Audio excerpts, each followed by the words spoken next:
yang besar, ajaib dan mulia.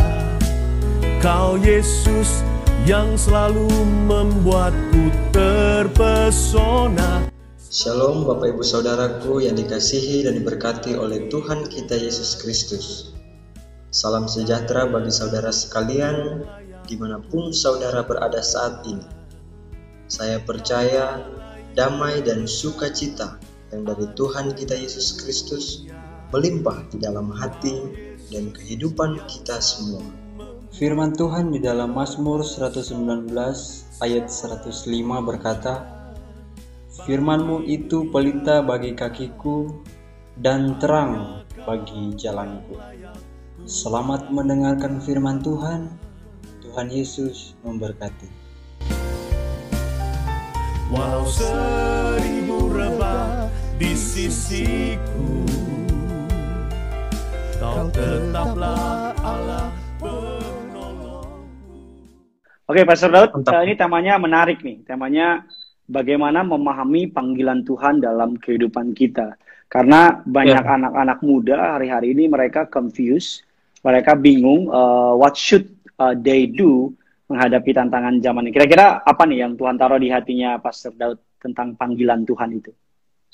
Ya, panggilan Tuhan itu, kalau saya mengalami ya Pastor ya, panggilan Tuhan itu di dalam hidup saya sangat tidak terfikirkan oleh saya, gitu. Apalagi ketika dulu mengawali saya sebagai pemusik ya Pastor ya dulu, saya pertama kali mengawali pelayanan saya nggak kepikiran untuk bisa jadi seorang pemusik, karena waktu itu saya hanya punya hobi main gitar Pastor gitu ya, dan ternyata Tuhan panggil saya untuk melayani melalui ya waktu itu ada di gereja saya yang lama ada ketua komisi musik gerejanya butuh basis kebetulan waktu itu, dan background saya gitar, makanya saya belajar untuk main bass sama beliau, dan ya ternyata itu merupakan panggilan Tuhan dalam hidup saya untuk bisa melayani Tuhan pertama kali Pastor. Dan ketika di tahun 2018 ya melalui Pastor Gideon juga, akhirnya saya nggak terfikirkan Pastor bahwa saya akan bisa jadi preacher gitu ya. Saya Tuhan mengangkat saya untuk bisa lebih lagi untuk bisa menjadi berkat bagi orang banyak melalui mulut saya Pastor. Padahal saya waktu itu ketika Pastor bilang ke saya, tawarin saya merasa saya nggak bisa.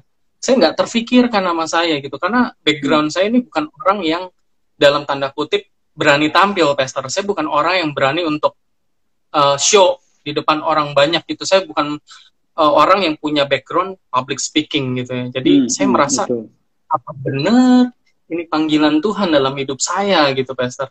Ya tapi dengan saya gumuli, saya doa sama Tuhan, dan ya saya merasa bukan karena kebetulan saya pada saat itu baca saat teduh mengenai Musa membawa bangsa Israel keluar dari tanah Mesir gitu ya. Saat teduh yang menguatkan saya untuk memantapkan bahwa ya benar ini panggilan Tuhan. Karena pada saat itu pun Musa bilang, oh Tuhan saya nggak bisa pakai yang lain aja. Saya nggak pernah saya nggak bisa ini, nggak bisa itu.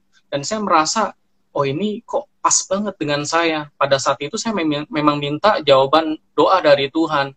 Saya minta, Tuhan, kalau memang ini yang kehendak dari Tuhan, tolong Tuhan berikan saya petunjuk atau jawaban gitu. Dan benar pada saat saya saat teduh, dan saya diberi jawaban sama Tuhan seperti itu Pastor.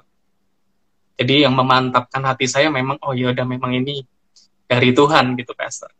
Amin. Tadi kan Pastor Daud ada omongan menarik nih bagi teman-teman yang suka ngerasa minder, ngerasa nggak pede, ngerasa nggak mampu. Tadi Pastor Daud sempat mention backgroundnya bukan orang panggung, bukan public speaking gitu. Tapi dari our leader Kak Argo Pariaji sudah pantau Pastor Daud juga, dan terus kan Pastor Daud jadi one of preacher di gereja Indonesia. Pernah nggak sih kepikiran nggak mampu, nggak sanggup, terus dari ketidakmampuan, ketidaksanggupan itu terus memutuskan kok tetap jalan, kan nggak mampu, nggak sanggup. Kira-kira apa tuh yang Pak Pastor Daud alami?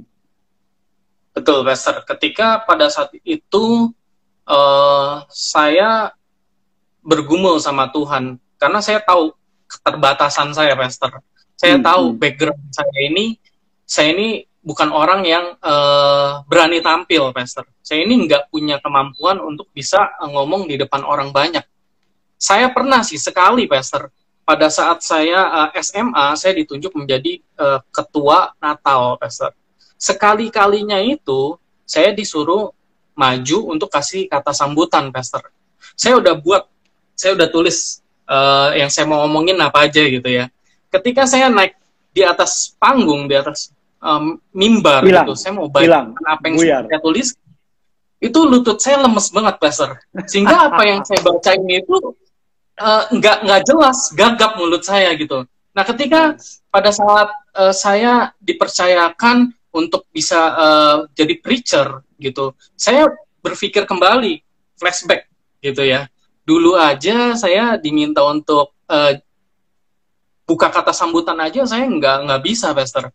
Mulut saya tuh kayak gagap gitu. Mulut saya tuh kayak, aduh, bingung antara otak sama mulut nggak sinkron gitu, Pastor ya. Karena mungkin saking gugup ya? Gitu kan. Ya. Nah, di saat itu tapi saya nggak mau membatasi panggilan Tuhan. Saya nggak mau membatasi kuasa Tuhan di dalam hidup saya, Pastor. Makanya saya doa sama Tuhan. Saya doa, Tuhan, kalau memang ini dari Tuhan, Tuhan mau saya untuk jadi preacher, tolong Tuhan kasih petunjuk, kasih jawaban buat saya. Melalui apapun juga, saya percaya kuasa Tuhan tidak terbatas, Pastor.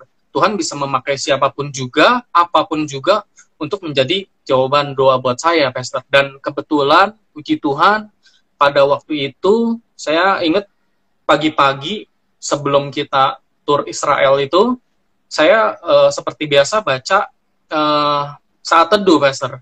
Saya baca saat teduh, dan kebetulan sekali saat itu saat teduhnya berbicara tentang Musa membawa bangsa Israel keluar dari tanah Mesir. Yeah. Dan seperti Pastor tahu, Musa itu nggak bisa ini, nggak bisa itu, gitu. Dia juga bilang sama Tuhan, menurut saya sama kejadiannya sama saya gitu. Menurut saya nggak bisa. Menurut saya ini nggak bisa ngomong di depan publik. Menurut saya ini keterbatasan, saya orangnya sangat nggak pedean gitu, Pastor. Tapi saya percaya ketika saya membaca tentang Musa itu, saya dikuatkan, Pastor. Saya percaya kuasa Tuhan nggak terbatas dengan kemampuan saya yang saya miliki sekarang ini gitu ya. Toh in the end Musa tetap dipakai Tuhan untuk membawa bangsa Israel keluar dari tanah Mesir. Yeah. Musa dengan segala keterbatasannya diperlengkapi Tuhan, dimampukan Tuhan, Pastor. Nah itu yang saya pegang menjadi iman kekuatan dalam hidup saya bahwa oke, kalau saya udah mendapat jawaban dari Tuhan, saatnya saya ikutin maunya Tuhan. Firman Tuhan berkata, ini aku utuslah aku.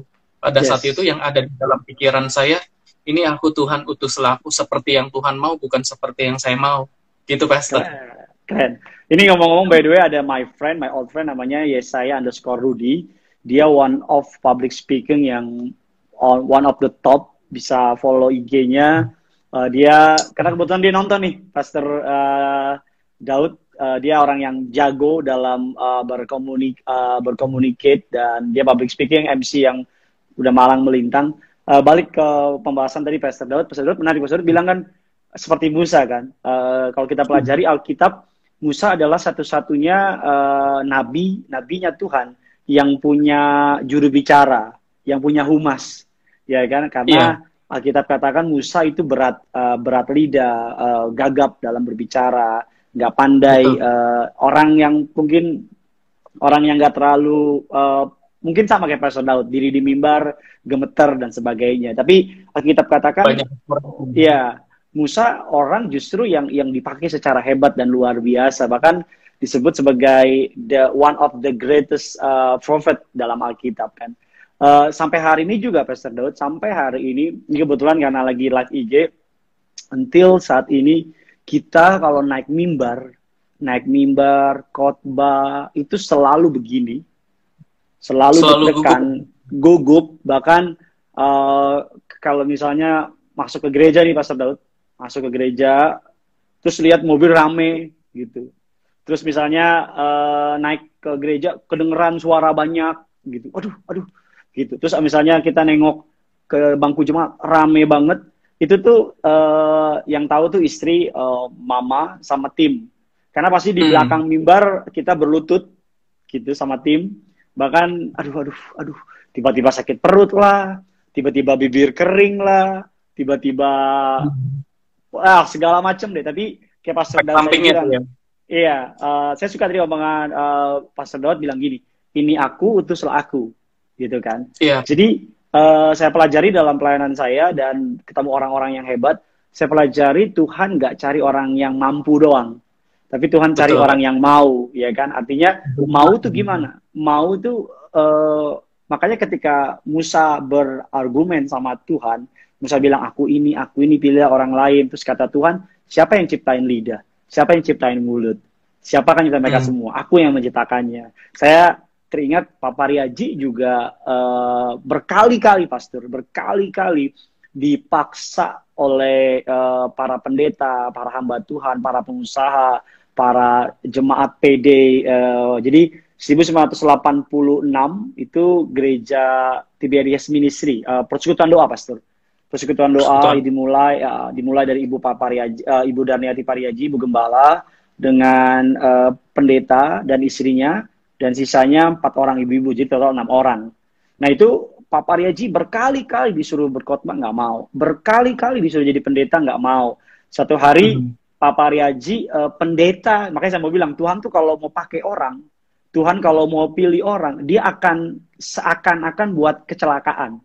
Seakan-akan buat kejadian yang kayaknya tuh, aduh gimana. Karena Pak Pariaji kesaksiannya menarik. Pertama kali beliau khotbah itu di Jakarta Tower, itu yang hadir banyak banget. Dan pendeta yang yang melayani hari itu berhalangan hadir. Nggak bisa datang. Dan mau cari pendeta lain nggak bisa. Terus Pak Pariaji diri di mimbar, kesaksian beliau, tadi cuma mau ngomong gini, mohon maaf, pendetanya nggak bisa hadir, gitu. Cuman mau ngomong gitu doang, nggak bisa hadir. Tiba-tiba itu jemaat dengar pendeta nggak bisa hadir, asumsi jemaat Pak Pariaji bakal khotbah. Semua maju sampai mimbar itu di Jakarta Tower, mundur, Pak Pariaji sampai nempel di tembok, gitu, nempel di tembok, dan Pak Pariaji kayak aduh. Dan itulah khotbah pertama kali Pak Pariaji. Dan Pak Pariaji cerita awal-awal beliau melayani, beliau sama Ibu Darniati itu suka selalu kayak lihat jemaat rame, terus pergi ke toilet, terus Pak Pariaji tanya sama Ibu Darniati, bilang gini, "Mah, ini jemaat banyak banget, Mah. Dari mana aja ini mereka?" Terus ibu bilang, "Nggak tahu, Pak, dari mana." Dan terus seperti itu. Saya percaya bahwa konsep kerajaan surga berbeda dengan konsep dunia ya, Pastor ya. Kalau konsep dunia kan orang yang berambisi, orang yang berusaha dengan sedemikian rupa dapat kan. Tapi konsep kerajaan surga justru orang yang nggak ambisi, yang cuma punya hati kayak Pastor bilang tadi, ini aku, utuslah aku, justru Tuhan perlengkapi. Seperti itu sih Pastor. Gimana menurut Pastor? Ya itulah yang Tuhan sediakan itu yang menurut saya yang tidak terpikirkan oleh manusia, Pastor. Jadi yang jauh dari pemikiran saya untuk bisa jadi preacher, saya nggak pernah memikirkan sebelumnya, Pastor. Yang saya pikirkan hanya, saya melayani, dari dulu saya melayani itu adalah sebagai pemusik, Pastor. Saya nggak pernah punya kepikiran, bahkan untuk mau jadi preacher aja saya nggak pernah punya kepikiran gitu ya. Saya hanya berpikir, oke, saya sudah diberkati pekerjaan saya dari Senin sampai Jumat saya bekerja sekuler, maka saya harus menyisakan seharian waktu untuk melayani Tuhan. Karena itu ungkapan terima kasih saya kepada Tuhan Yesus.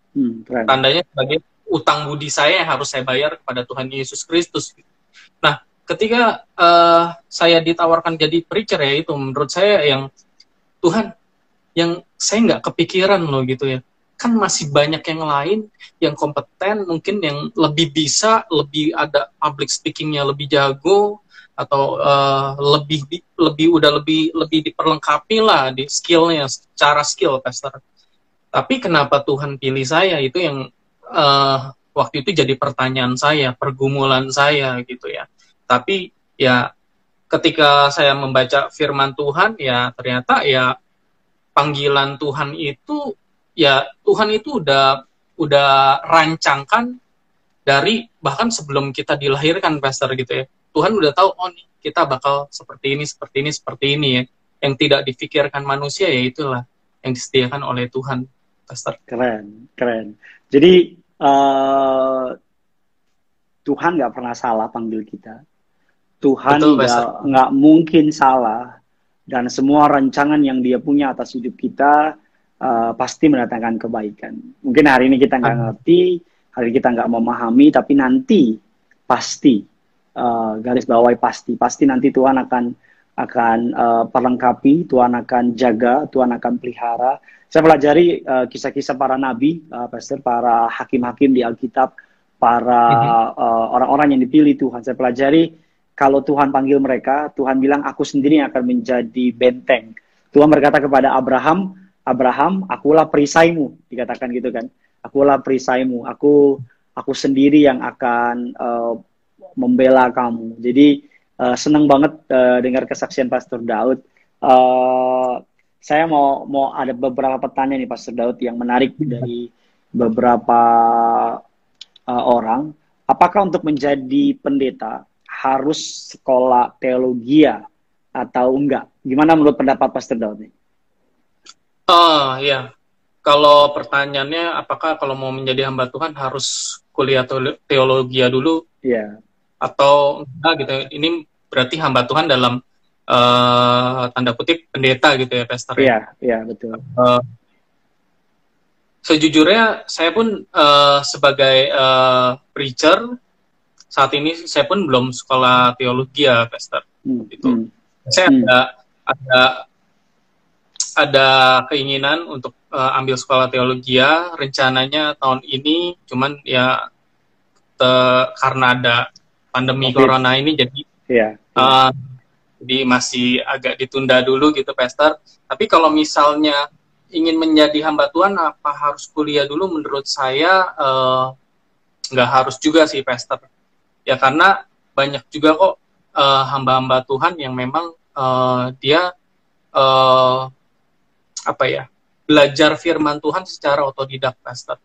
Gitu ya, dia bisa mengerti firman Tuhan, dia dikasih kemampuan sama Tuhan, akhirnya dia bisa melayani Tuhan gitu, Pastor. Banyak kok untuk kayak contohnya, Pastor ya, contoh ini saya dulu sebelum jadi preacher, saya kalau lagi nggak main musik, lagi pendeta khotbah, saya suka dengerin, saya suka iseng-iseng.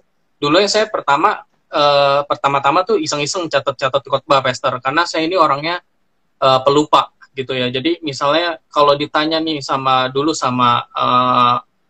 mami saya atau sama istri saya, tadi pendeta khotbah apa?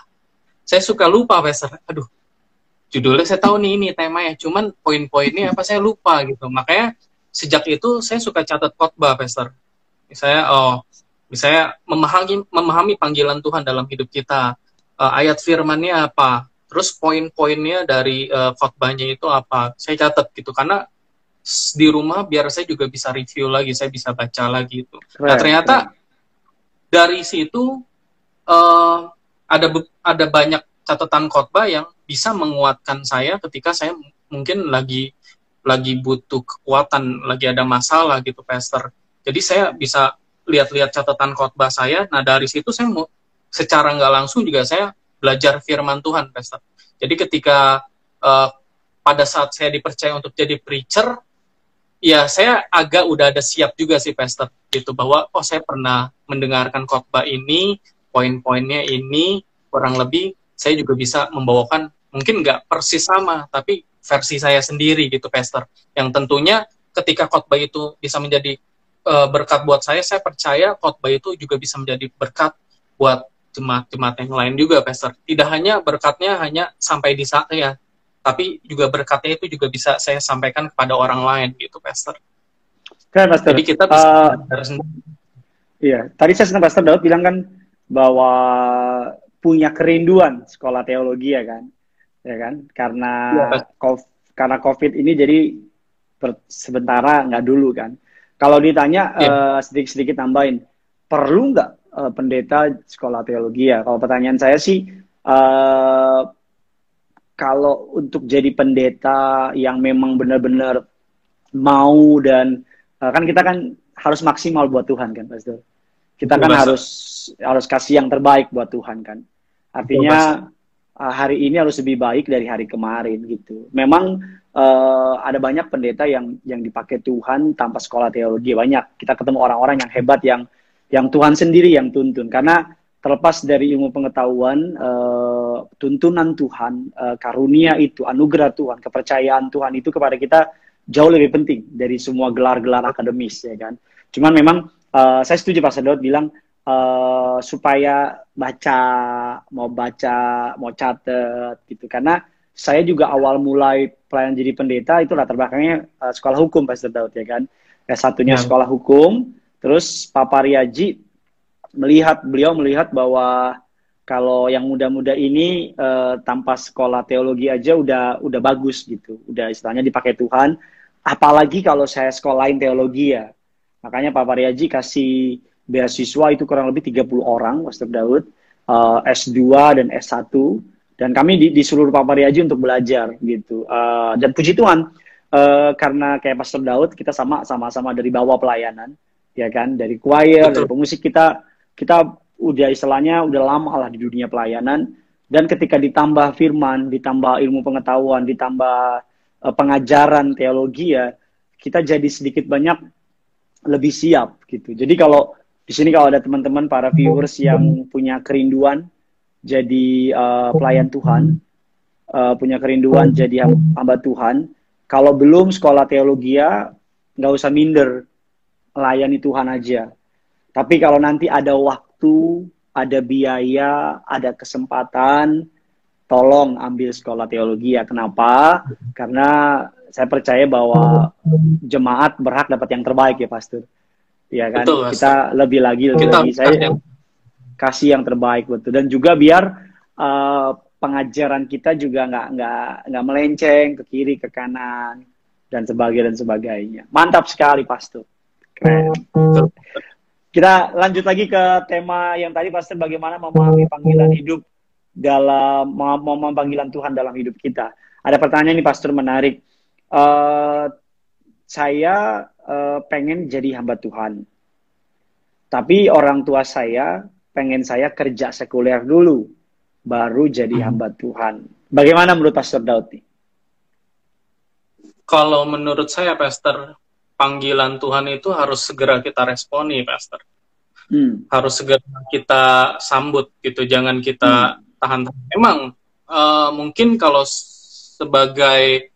kita lihat dari sisi duniawi, memang pekerjaan itu penting, Pastor. Memang yang namanya penghasilan itu penting gitu. Tapi pekerjaan Tuhan itu menurut saya jauh lebih penting. Alangkah lebih baiknya kalau mungkin kita bisa imbangin pekerjaan sekuler juga, tapi kita harus melayani juga bisa, Pastor gitu. Enggak menurut saya waktunya juga harus kita bisa imbangi sih, Pastor. Saya juga selama ini masih kerja di sekuler gitu, Pastor.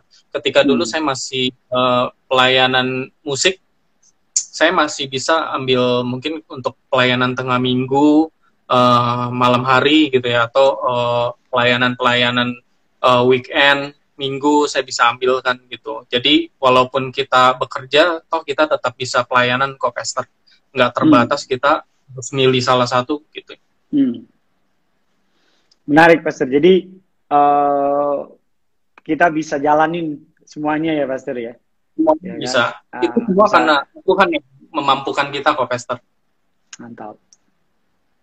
Kalau saya sedikit tambahin, Pastor, paling yang pertama ya melayani Tuhan itu, jadi gini, saya suka kutipan yang menarik gini. Ada kutipan bilang gini, tidak semua orang terpanggil jadi pendeta, tapi semua orang terpanggil atau dipanggil untuk jadi pelita.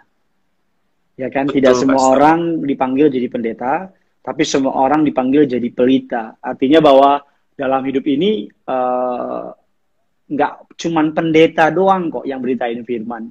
Dalam hidup ini nggak cuman pendeta doang kok yang nyelamatin jiwa. Justru semua orang percaya, Alkitab kasih kita amanat, kamulah garam, kamulah terang dunia. Artinya kan kalau teman-teman guru, teman-teman itulah mimbar teman-teman untuk memberitakan Yesus. Kalau teman-teman pengusaha atau apapun itu, ya itulah mimbar kita untuk memberitakan soal kabar baik. Jadi untuk tadi yang nanya, bingung mau pilih apa? Kalau saya sih cuman seperti Pak Daud bilang, panggilan Tuhan harus diresponi, panggilan Tuhan harus kita ikuti, karena itu memang yang Tuhan mau, karena kita diciptakan bukan untuk dunia, tapi diciptakan untuk kemuliaan bagi nama Tuhan. Dan it's okay kok, misalnya sekarang kalau mau mulai usaha atau pekerjaan, yang terpenting tetap Tuhan nomor satu ya Pastor Daud ya. Betul Pastor, karena semua berkat kita datangnya dari Tuhan Pastor. Wih, mantap. Jadi jangan sampai kita melupakan yang sumber berkat kita itu sendiri Pastor. Kita juga harus tahu diri sama Tuhan, kita harus menyenangkan hati Tuhan Pastor.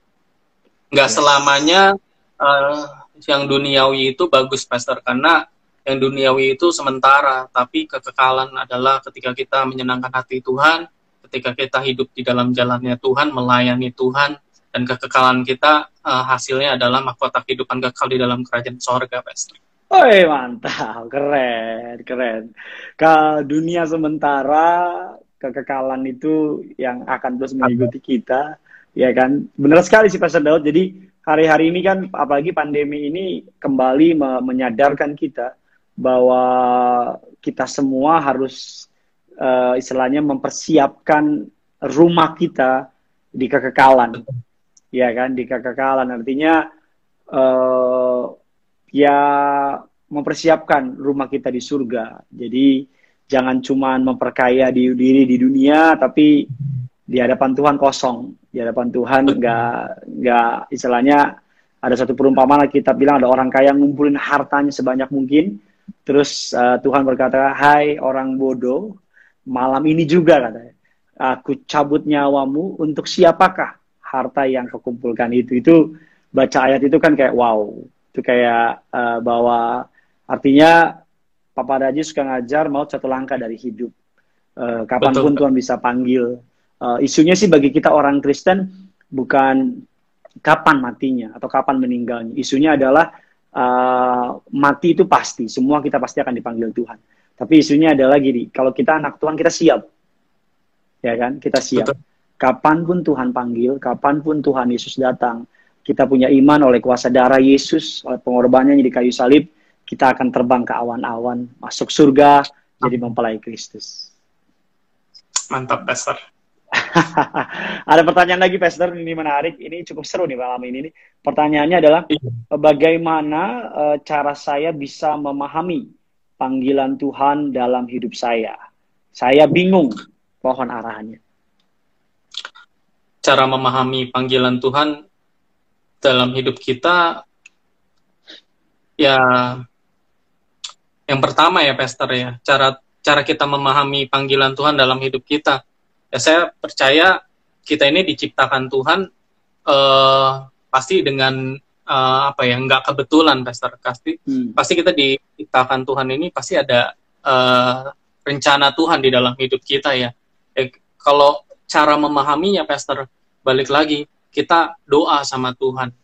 Tuhan, panggilan Tuhan di dalam hidup saya ini seperti apa gitu ya. Atau misalnya kita juga bisa melihat ke dalam hidup kita sendiri, Pastor. Kadang tuh panggilan Tuhan di dalam hidup kita untuk melayani Tuhan itu nggak jauh-jauh dari apa yang kita punya, Pastor. Contohnya talenta kita. Menarik. Talenta kita, misalnya kita evaluasi. Kalau saya talentanya dari dulu saya hobi main gitar, Pastor. Saya hobi musik.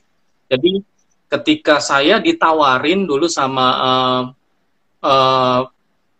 dulu ketua musik gereja di gereja saya yang lama, saya merasa ya ini panggilan saya ya memang di musik, ya saya terima gitu, Pastor. Nah, dulu karena memang saya hobi di musik gitu. Tapi ketika saya ditawarkan jadi preacher, memang pada saat itu saya cukup kaget gitu. Apakah memang ini panggilan Tuhan di dalam hidup saya gitu ya?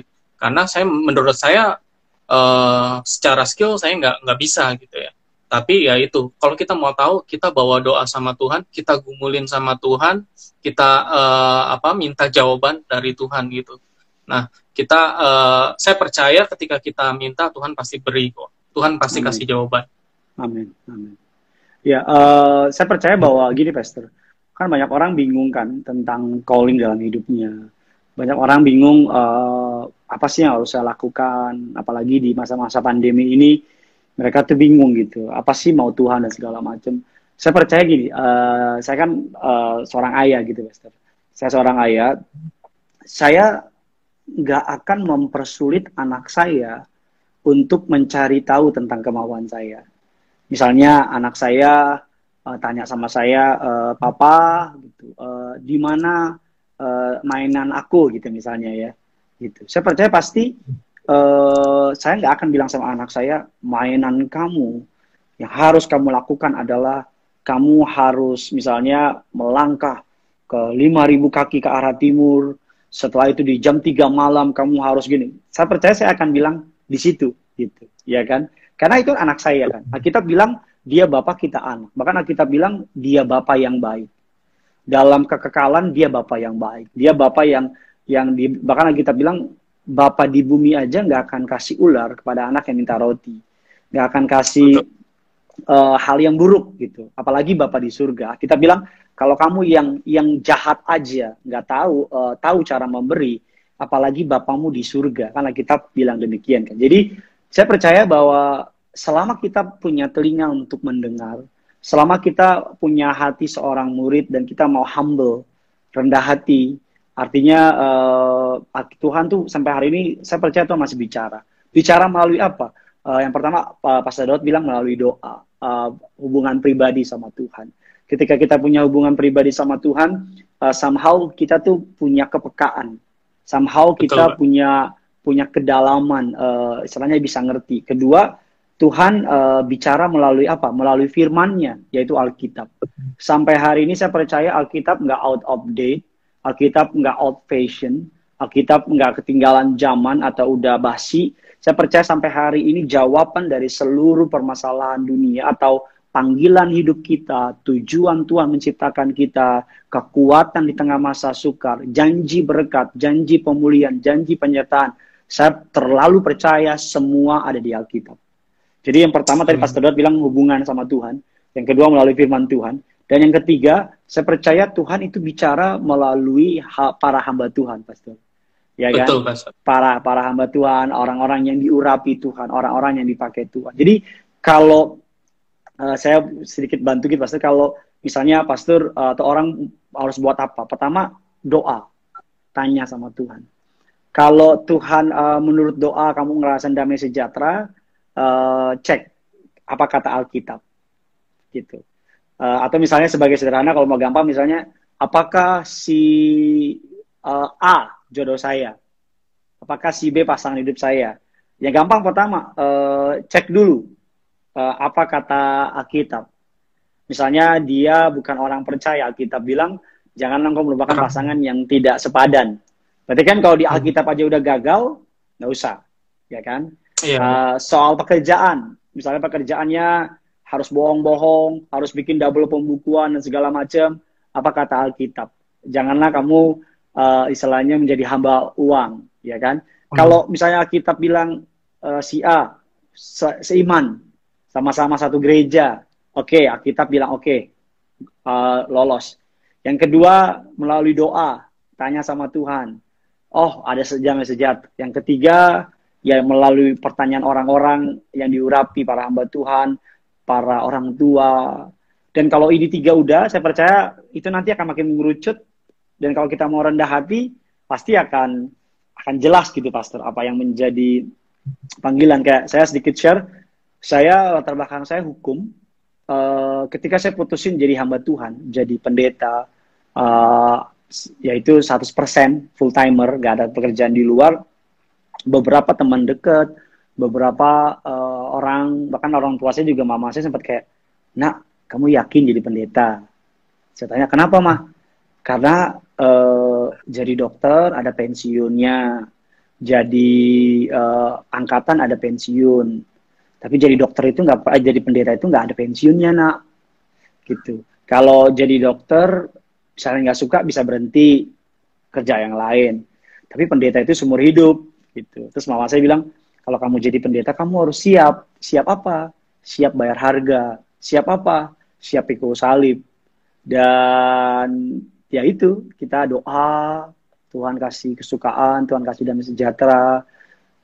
Beberapa pendeta hamba Tuhan kasih pewahyuan, bilang kamu bakal dipakai Tuhan. Kamu bakal dipakai Tuhan. Bahkan orang tua juga pada akhirnya menyerahkan kita percaya jadi hamba Tuhan. So, jadilah hamba Tuhan gitu, Pastor. Gimana menurut Pastor? Wah, luar biasa, Pastor. Iya sih, saya setuju, Pastor. Jadi memang selain mungkin kita doa, baca firman, mungkin pasti Tuhan menguatkan kita dengan orang-orang di sekeliling kita, Pastor, gitu ya. Jadi ketika orang-orang di sekeliling kita support kita merasa makin mantap, saya yakin ya itu jawaban dari Tuhan gitu, Pastor. Luar biasa, Pastor. Kira-kira Pastor ada nggak sih lagi susah-susahnya, bingung di crossroad di tengah-tengah perjalanan, terus tiba-tiba ketemu jalan keluarnya atau harus nentuin apa, atau pengalaman pribadi tentang bingung memutuskan? Ada banyak sih, Pastor.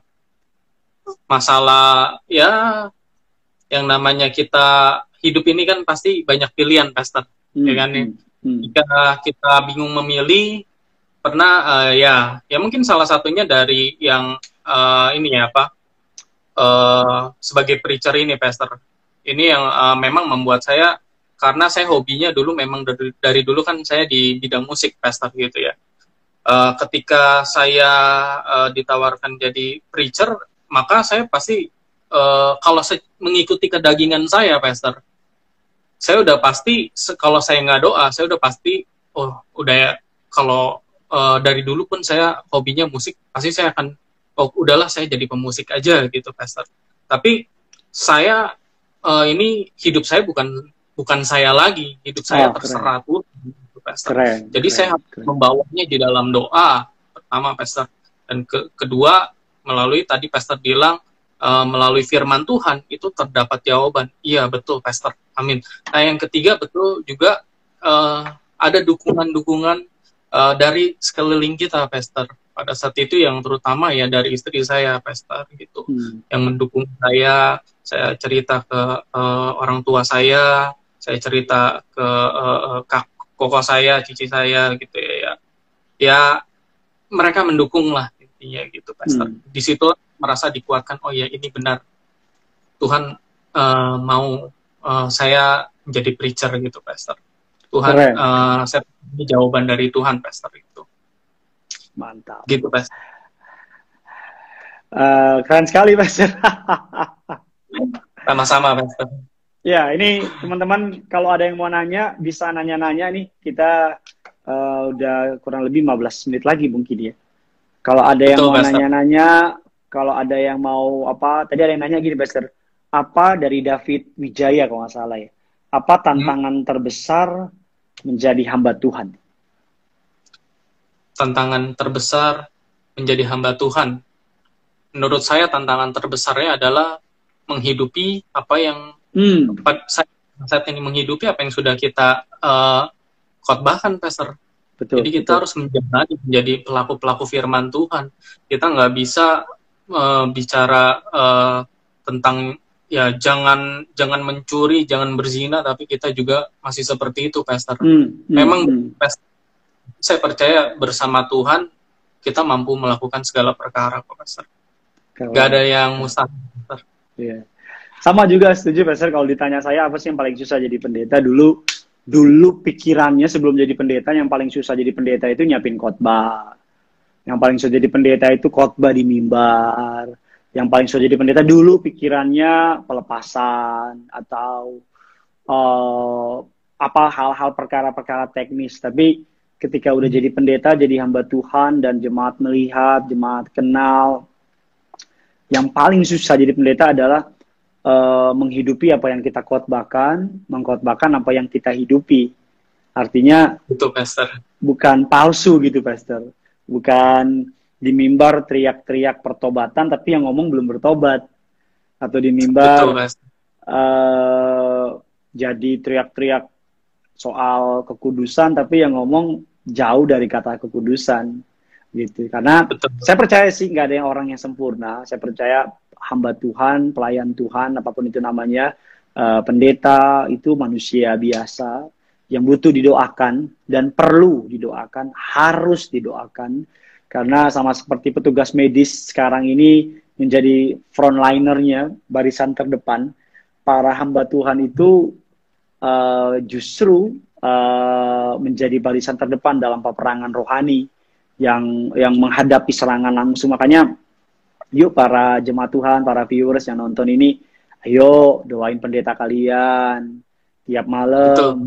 Kalau saudara jemaat Tiberias, doakan Bapak Pariaji, doakan Ibu Darniati Pariaji, doakan para hamba Tuhan, para pemimpin di Tiberias, doakan setelah Pak Pariaji, Ibu Darniati, doakan Pastor Gideon, ya Pastor Daud ya. Habis itu Pastor Daud, ya kan? Pastor Sandy yang juga nonton juga, Pastor Luka, siapapun.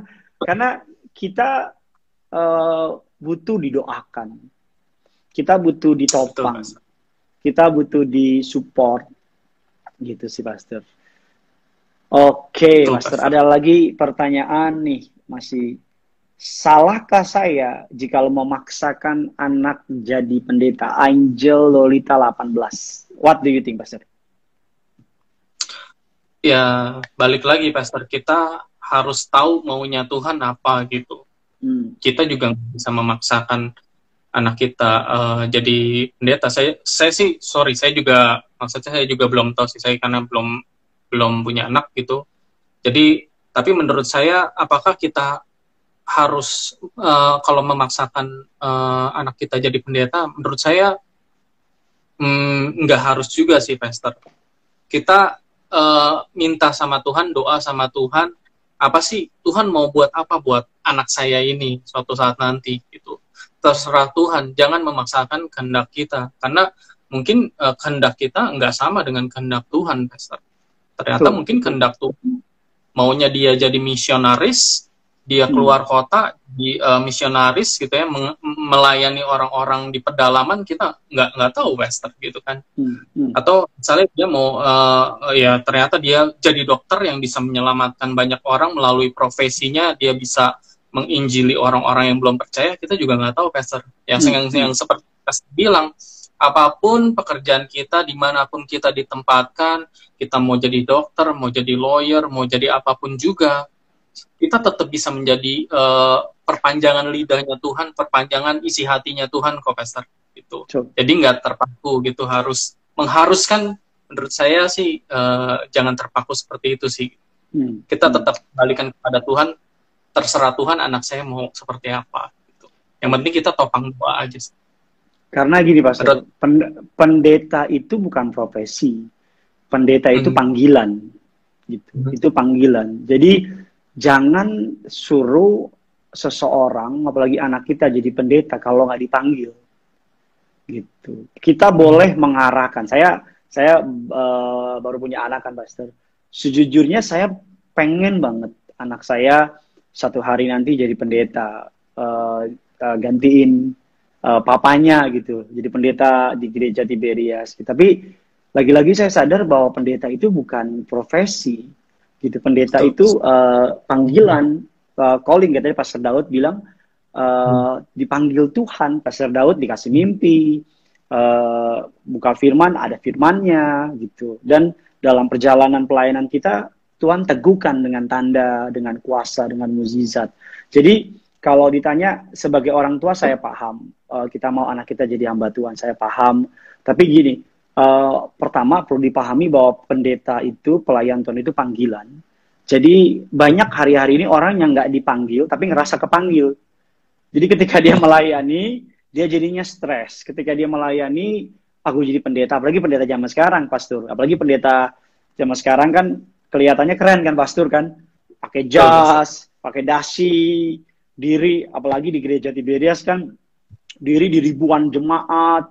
Ya kan, kelihatannya tuh keren. Padahal untuk diri di mimbar itu kan kita semua tahu kan, ada air mata, ada hancur hati, ada malam-malam yang stres, dalam tanda kutip nyiapin pelayan segala macam. Jadi pertama pendeta itu panggilan, hamba Tuhan itu panggilan. Dan kedua, melayani Tuhan itu tidak harus di bangku gereja, di mana aja, kapan aja.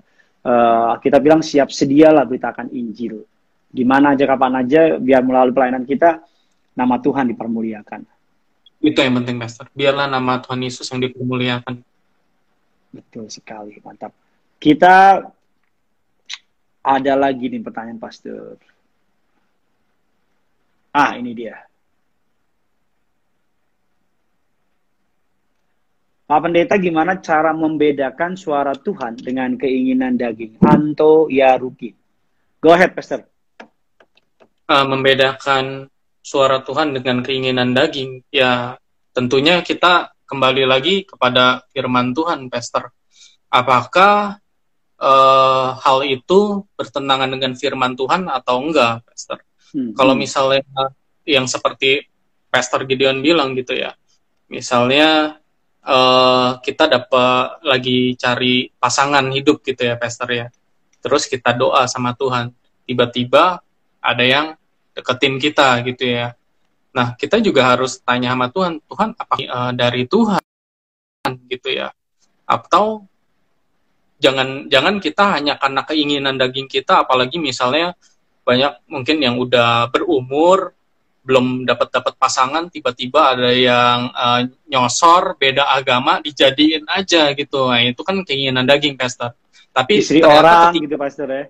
Iya, tapi ternyata ketika kita tahu nih, ini nggak seiman atau ini udah punya pasangan, walaupun dia juga masih pacar orang gitu. Nah, kita udah tahu dia aja saat pacaran aja nggak setia dengan pacarnya, apalagi nanti udah menikah, pasti udah bertentangan dengan firman Tuhan, Pastor. Gitu. Jadi kita balik lagi, apakah ini sesuai dengan firman Tuhan? Dan kalau misalnya kita masih bingung, kembali lagi, Pastor, kita gumulin di dalam doa kita, Pastor. Kita bawa doa. Pasti Tuhan kasih jawab. Iya. Kalau saya sih boleh tambahin, Pastor, memisahkan keinginan daging dengan, membedakan keinginan daging dengan dari Tuhan, bagi saya sih sederhana sih. Yang dari Tuhan, pertama mendatangkan damai sejahtera. Itu betul. Pasti. Di mana ada damai sejahtera, di situ ada kemerdekaan. Yang kedua, yang dari Tuhan, itu pasti mendekatkan kepada Tuhan. Nggak mungkin yang dari Tuhan akan membuat kita jauh. Pak Pendeta, saya punya pacar, apakah dia dari Tuhan? Sederhana tanyanya, ketika kamu sama dia, kamu makin rajin doa nggak? Ketika kamu sama dia, kamu makin cinta Tuhan nggak? Ketika kamu sama dia, apakah dia membawa kamu makin mengenal Tuhan? Pak Pendeta, saya punya pekerjaan, tapi bingung pekerjaan A atau B. Ya gampang, pekerjaan itu membuat kamu makin dekat sama Tuhan apa tidak? Membuat kamu makin jauh dari Tuhan apa tidak? Yang pertama adalah damai sejahtera. Yang kedua, mendekatkan kepada Tuhan. Dan yang ketiga, saya percaya yang dari Tuhan itu pasti jalannya akan Tuhan kasih. Ini pengalaman saya, Pastor ya. Pengalaman saya itu akan Tuhan kasih jalan yang smooth, jalan yang indah, jalan yang lancar. Iya, lancar istilahnya, bener lancar, nggak berdarah-darah. Karena kadang-kadang Tuhan tutup pintu gitu supaya kita nggak masuk. Kadang-kadang Tuhan harus patahin hati kita karena Tuhan tahu kalau kamu terus pacaran sama dia, kamu akan dikhianati, kamu akan ujung-ujungnya akan kecewa. Atau kamu kalau kadang-kadang Tuhan harus pecat kita, dipaksa dipecat di kantor karena Tuhan tahu kalau kamu kerja di situ, kamu cuma jadi pegawai doang selama-lamanya. Aku pecat kamu supaya kamu nanti bisa jadi bos di sebuah perusahaan, gitu kan, Pastor? Betul, Pastor. Itu yang saya percaya sih, jalannya Tuhan itu. Yes. Oke, Pastor, udah tinggal 5 menit lagi. Kalimat penutup buat para viewers yang mendengar nih. Oke, Pastor, sedikit aja ya. Saya mau menambahkan aja, Tuhan tuh memanggil kita sebenarnya untuk apa sih? Kenapa sih kita dipanggil Tuhan? Mengenai malam hari ini kan kita membahas memahami panggilan Tuhan dalam hidup kita ya. Tuhan memanggil kita untuk apa? Saya membacakan di dalam 1 Tesalonika 4 ayat 7, Allah memanggil kita bukan untuk melakukan apa yang cemar, melainkan apa yang kudus. Jadi seperti Bapak Gembala seringkali bilang ya, kita harus hidup kudus, hidup kudus, hidup kudus. Kita diingatkan hidup kudus karena firman Tuhan juga berkata, tanpa kekudusan kita tidak dapat melihat Allah. Dan bagaimana kita mau ke sorga tanpa adanya kekudusan. Jadi untuk meresponi panggilan Allah yaitu ya kita harus hidup berkenan dulu di hadapan Allah gitu ya. Dan baru habis itu kita mulai layani Tuhan, Pastor. Saya percaya ketika kita cinta sama Tuhan, pasti kita ada keinginan untuk melayani Tuhan gitu ya. Seperti kita cinta sama mungkin pasangan kita atau orang tua kita, pasti kita mau kasih yang terbaik buat mereka. Begitu juga dengan Tuhan. Ketika kita cinta sama Tuhan, berarti kita ada perasaan, ada keinginan yang sangat untuk melayani Tuhan, gitu, untuk menyenangkan hati Tuhan, Pastor. Gitu sih, Pastor. Mantap, Pastor. Saya mau quick answer pertanyaannya ini, Pastor. Dari Tito Sanger. Gimana caranya memelihara pengharapan kepada Tuhan di tengah situasi masalah yang berat? Jadi saya percaya bahwa iman itu bukan karena keadaan, iman itu nggak ikut-ikutan, iman itu bukan perasaan, iman itu adalah keyakinan kita.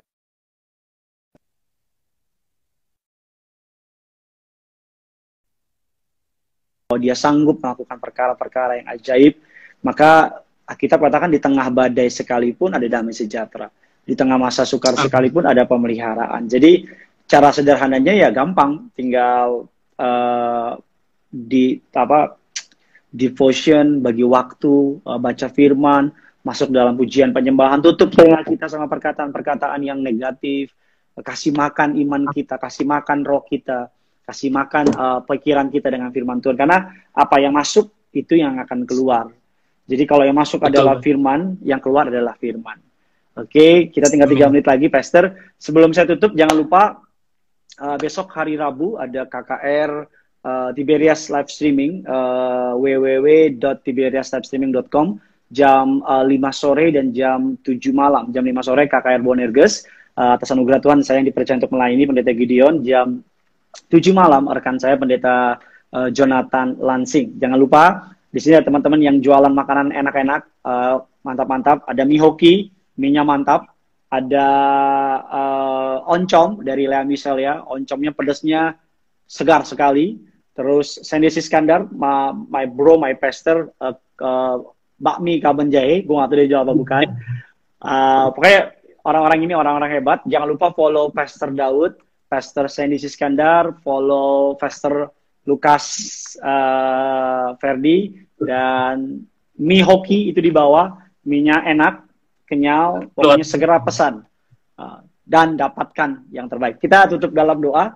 Bapa dalam surga, dalam nama Tuhan Yesus, terima kasih untuk waktumu yang indah dan baik. Terima kasih untuk persekutuan yang memberkati bersama dengan Pastor Daud. Hamba berdoa berkati hambamu ini bersama dengan istrinya, saudari Fani Hamasaki. Berkati rumah tangga mereka, apa yang mereka perlukan Tuhan sediakan, doa mereka dijawab dari surga. Berkati siapapun yang menonton, agar melalui acara ini mereka makin diteguhkan, makin mengasihi Tuhan, dan namamu Tuhan yang dipermuliakan. Dalam nama Tuhan Yesus, kami apapun kegiatan kami setelah ini, Tuhan beri damai sejahtera, sukacita, perlindungan yang dari Allah tercurah sempurna. Berkati gereja kami Tiberias, berkati gembala sidang kami, Bapak dan Ibu Pariaji dalam berkat anugerah kebaikan Tuhan. Di dalam nama Tuhan Yesus kami berdoa mengucap syukur.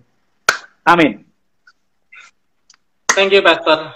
Thank you so much, Pastor Daud, for your time. Salam buat istri. Salam Bu Fani Hamasaki. Iya. Thank you guys. Bye-bye. God bless, guys. Shalom. God bless. Kau Allah yang besar, ajaib dan mulia. Kau Yesus yang selalu membuatku terpesona. Segala pujian bagi